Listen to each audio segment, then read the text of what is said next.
দেখেন, আজকে এক ভক্তের বাসায় আমি আসছি।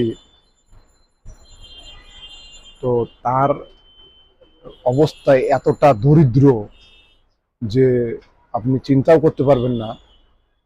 মানে মানুষকে এক গ্লাস জল খাওয়ানোর মতো সামর্থ্য তার নেই, এরকম অবস্থা তার। পিছনটা আপনি দেখতে পারতেছেন কি অবস্থা। তো আমি এখন ঢাকায়। তো এই আহ, ভক্ত প্রচুর ঋণগ্রস্ত অবস্থায় আছে। তো সেই উদ্দেশ্যে আমি আজকে এখানে তার ঋণ থেকে মুক্তি পাওয়ার জন্য আহ, প্রভু শ্রীরাম হনুমানজির উদ্দেশ্যে আহ, প্রার্থনার জন্য